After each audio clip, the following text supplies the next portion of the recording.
So the video, I'm really sorry. I will apologize for all the mistakes have been done.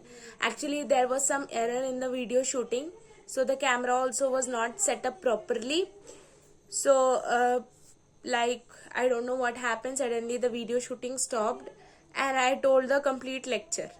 Okay, after doing the complete lecture, I noticed it didn't get recorded only. So I'm doing the effort again. I am saying the whole lecture again. So we stopped here in the last lecture, right? So this is just the continuation of that 9 to 10 minutes of video. This is the continuation. Okay, so I will put like part 1 continue. The video will be there on the channel. Okay, so we stopped in the last video here. So I will again explain whatever I taught the basic over there. So on the y-axis we are taking the potential energy or force. Any of them you can take. And on this x-axis we are taking the distance. And in the formula F is equals to minus du by dr. According to this formula we are now plotting a graph. So if you take r value as infinity, means till infinity I go like this, then you will get your force or potential energy value to be 0. That's it. Now if you take infinity, F or U should be 0. That's why if your R value is infinity, then force. So case 1, R value was infinity. We took both the particles. What was R? The distance between these two particles. If these two particles are separated at a infinity distance, obviously the force between them or the potential energy between them will be turn out to be 0 because they are separated at infinity distance. So if R is equals to infinity, then F is equals to 0 and U is also equal to 0. Okay, F is equals to 0 and U is also equal to 0. Now coming to the second case. What was the second case here? If R value am increasing, but the value of R is greater than R naught and less than infinity. Value of what was R naught? R naught was the minimum distance. And this is the minimum distance between these particles. They can't come more closer than this minimum distance. Okay, and if they come, it will be repulsive one. So if R naught, if the value of R I am taking which is greater than R naught towards the right side of the graph, if I am plotting the R values, then you can see the potential energy is coming in negative area only, but still the potential energy is coming in negative only area only.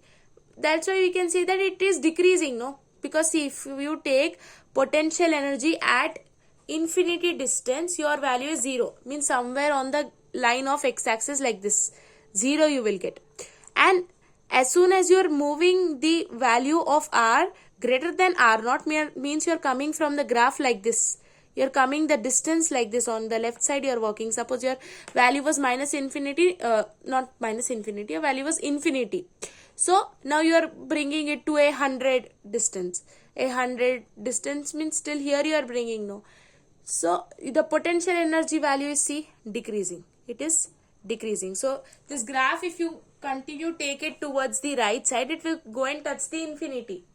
But you are bringing the x value towards the left side, so this potential energy value is also decreasing. You can see this graph, see.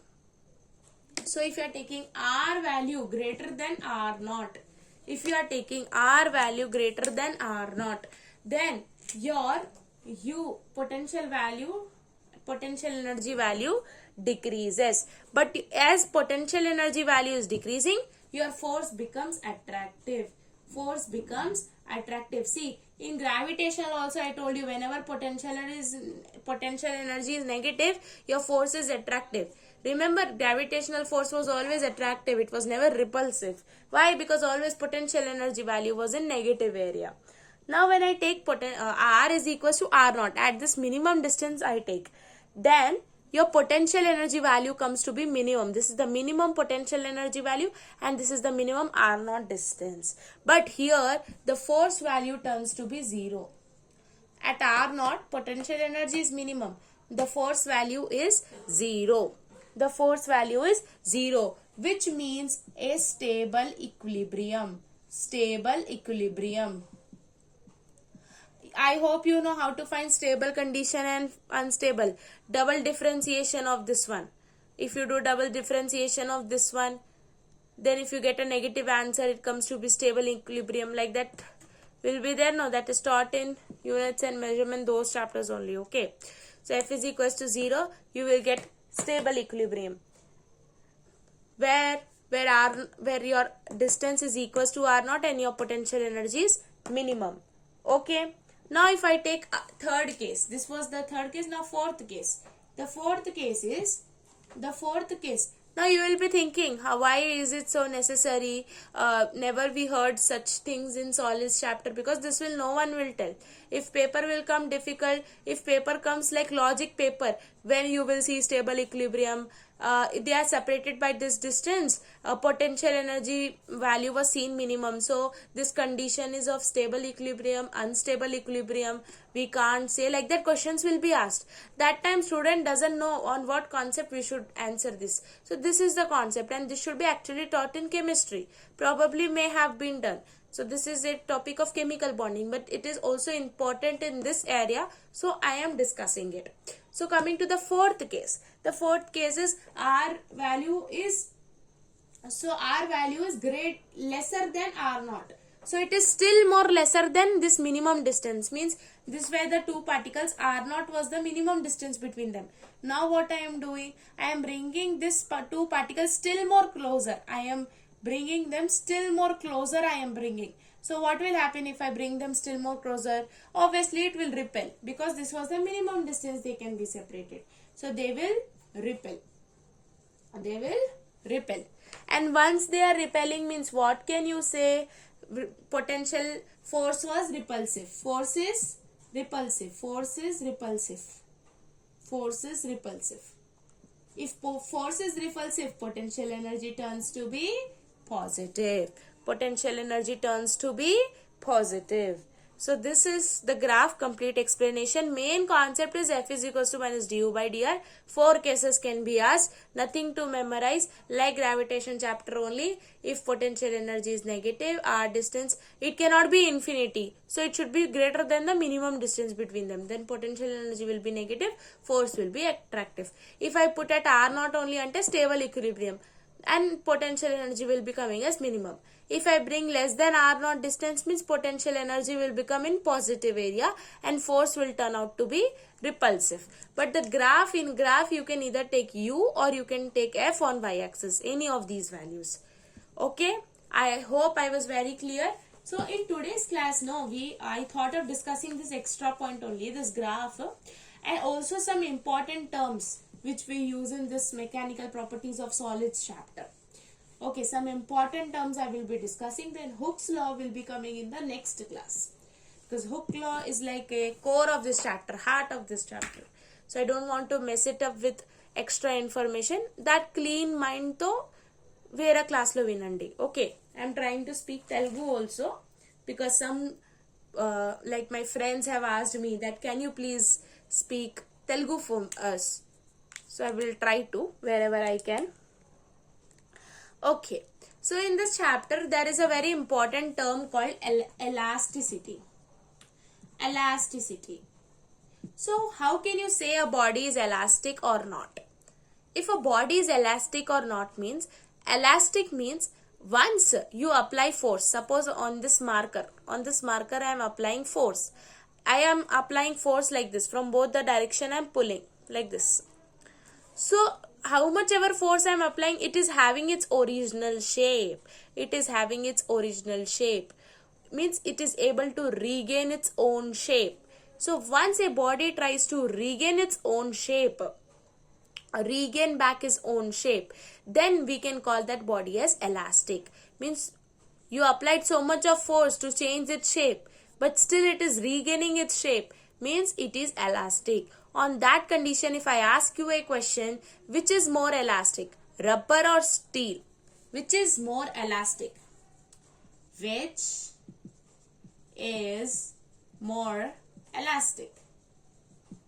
So rubber, option A, option B, steel. This is my question for today. I want the answers in the comment box below. Okay, so which is more elastic, rubber or steel? Please let me know in the comment box below. Okay, I already told you definition of elastic. మీరు ఎంత force apply చేసినా తన తన own shape లో ఉంటుంది. Regain it shape. తన ఏం shape లో ఉంటుంది ఆ షేప్ లోనే ఉండడానికి ప్రయత్నం చేస్తుంది. దాన్ని మనము ఎలాస్టిక్ బాడీ అని అంటాము. మళ్ళీ ప్లాస్టిక్ బాడీ అంటే ఏంటి అంటే, ప్లాస్టిక్ బాడీ ఒక్కసారి మీరు ఫోర్స్ అప్లై చేస్తే మళ్ళీ it cannot come back to its own shape. దాని మళ్ళీ ఒక షేప్ ఉంటుంది కదా, ఆ షేప్ లో మళ్ళీ రావడానికి ప్లాస్టిక్ బాడీకి అవకాశం లేదు. It's not able to possible for that plastic body to come back to its own shape. It cannot regain its own shape. Okay, so how can you decide one body will come from its original? How can, if this is one body, if this body is losing its shape in like this way, some body is there, some box అనుకోండి, ఒక box ఉంది, తన shape మనము force apply చేసినాం, ఇట్లా అయిపోయింది. ఈ box మళ్ళీ it will come back to its own shape. How can you tell? On what basis అంటే దాన్ని మనము పొటెన్షియల్ ఎనర్జీ పైననే డిసైడ్ చేస్తాం. ఇప్పుడు చెప్పిన కదా graph, stable case, unstable case, దానిపైననే ఇది డిసైడ్ అవుతుంది అది మళ్ళీ తన షేప్ కు వస్తుందా లేదా. Okay, so the reback or original shape of position due to the restoring force. So if it is coming back to its original shape, then see, if it is what I will say, if the shape is lost, that force, due to what force the shape is lost, we will call it as deforming force.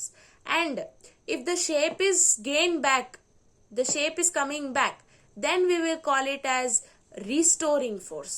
So two words, deforming అంటే farming కి డీఫార్మింగ్ అంటే తనకు ఒక form ఉండే దాన్ని form ని మనము we have destroy, ఆ ఫార్మ్ ని డెస్ట్రాయ్ చేసినాం, deforming force. So changing the shape, ఒక బాడీ షేప్ పుల్ చేయడం, తన షేప్ ని చేంజ్ చేయడం, దాన్ని డీఫార్మింగ్ ఫోర్స్ వల్ల అవుతుంది, దానికి డీఫార్మింగ్ ఫోర్స్ అంటాము. Second one is what, second one is deforming force. Second one is restoring, trying to regain back its force. Adi shape, trying to regain back its shape, but it can't happen on its own na, some force should be there.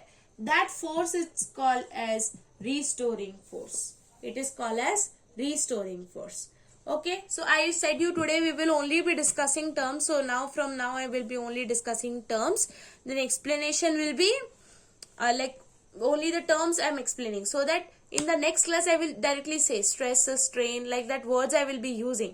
So you should get accommodate that what is stress, what is strain, like that. So what is stress? Stress is nothing but force upon area. Force upon area. And it's just like pressure. Its units are same like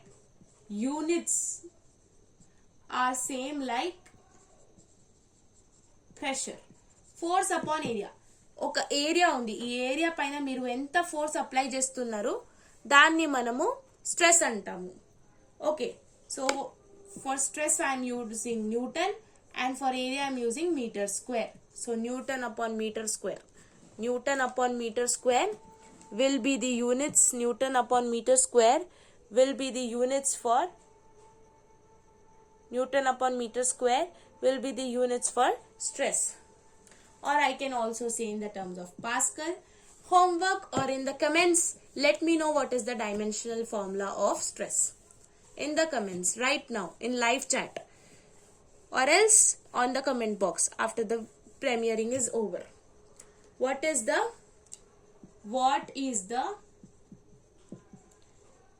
see, why I'm telling to say in live chat or this comment box is, I have noticed like when the video is premiering, people is the views are like only 10 or 7, like these people are watching when it is live, and when after some time if you see the views it turns to be 200. Means so many people are lazy to just watch it when it is going live. What will happen if you watch in live?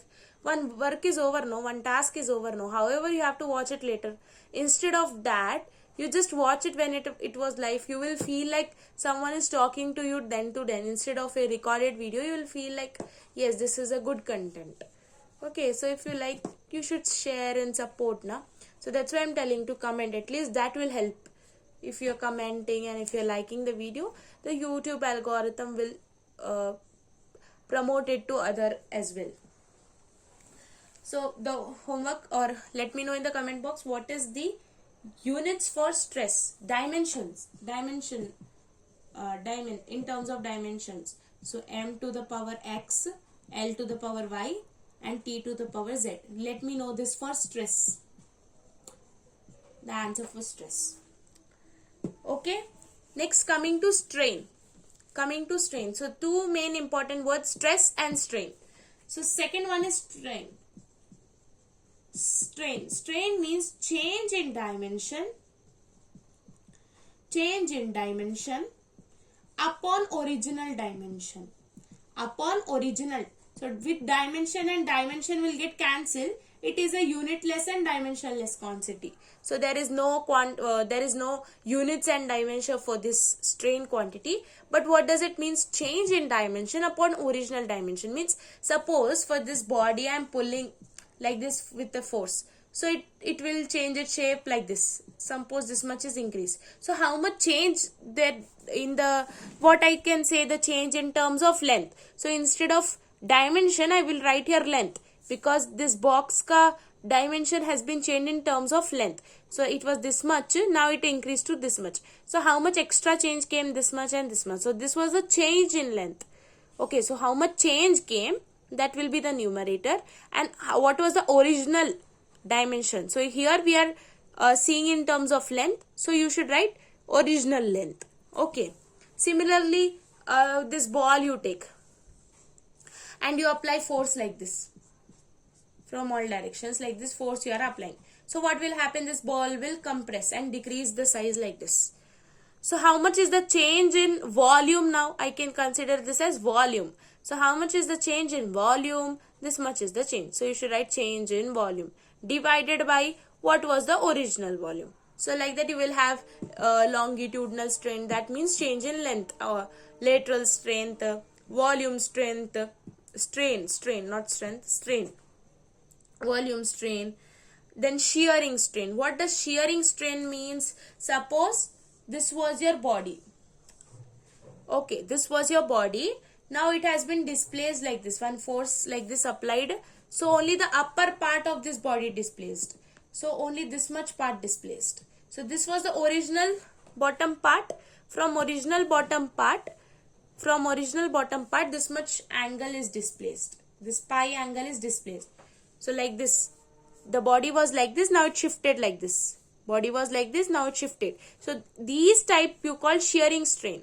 So how you will calculate shearing strain means, this much distance, how much it shifted, x, upon what was the original distance between the layers, L. So pi is equals to x upon L. This pi is what? It is shearing strain. Shearing strain is equals to how much lateral strain, like this, towards whichever side the force was applied, towards that side how much the layer has shifted. So it will be in the terms of layer, like these layers will be placed. So first layer by how much it is shifting to that side. So that angle you can calculate it by joining the down part to the upper part. So when you calculate like this, so you will get like this pi angle. So this pi angle is equals to x upon L, distance between the layers and how much shift is seen. I hope you got it. Very easy. Okay. So I have already told you what is longitudinal strain, volume strain and shearing strain. So strain will be of three types: longitudinal strain, volume strain and shearing strain. So for longitudinal strain we will write in terms of length delta L by L, and for volume strength it will be in terms of volume delta V by V, and for shearing strength we will terms in the way of angle, that will be equal to x. X was the distance by how much it was shifted the upper layer, and L is the distance between the two original layers, the original bottom layer and the upper layer by how much it shifted. So that two layers ka distance is L, and that upper ka shifting value is x. Okay, so like that three types of strain will be there: longitudinal strain, volume strain and shearing strain. So I told you in starting about stress also, right? So stress will be also of three types: longitudinal stress, volume stress. In terms of volume it will be, or you can call it as bulk stress, and also shearing stress. So volume stress or bulk, then this is stress. Now I am telling about stress. Stress is equals to force upon area, and this is longitudinal stress. So this is also three types: longitudinal stress, volume stress or bulk stress, shearing stress. For longitudinal it will be again of two types, that is tensile and compressive. So tensile means if it is getting stretched. So if like this it is getting stretched from both the sides, if you are pulling, then it is called tensile. And for compressive means you are from both the sides inwards you are applying force, like this inwards you are applying force, that means compressive, and towards means longitudinal or tensile strength. So for this it will be tensile stress. Now here like this two sides they will give force, then don't take force value 2F, take one side F only. Okay, so that will be equal to stress here is equals to F by A. Similarly for compressive also, like this inward direction force is applied, like this inward direction, same F by A only. Next coming to bulk stress, here it will be in minus terms, minus F by A, because volume will always decrease when you apply force like this, volume will always decrease, there are very less chances it gets increase. Next coming to shearing stress, that will be tangential force, means I said no, like this layer will be there, only one side upward to tangential to the surface you will apply force, this is the tangent to the surface, to this you are applying force. So tangential force divided by to what area. So for shearing stress also it will come tangential force divided upon area. So in this class we have discussed about longitudinal stress, bulk stress, shearing stress. Then we discussed about that potential energy graph and about strain. So all the words, whatever the terms we get in this chapter, I have all made it clear once you need to revise. Okay. And for the next class we will be discussing Hooke's law and about the bulk modulus, about the modulus of elasticity. There will be three types: rigidity modulus, elastic modulus like rigidity modulus, Young's modulus, and bulk modulus. So these three modulus and Hooke's law we will be discussing in next class. Read NCERT and do the NCERT exemplar. Thank you for watching this video. Thank you for giving your time to Vishnu Smart Info. This side Charu Sharma signing off.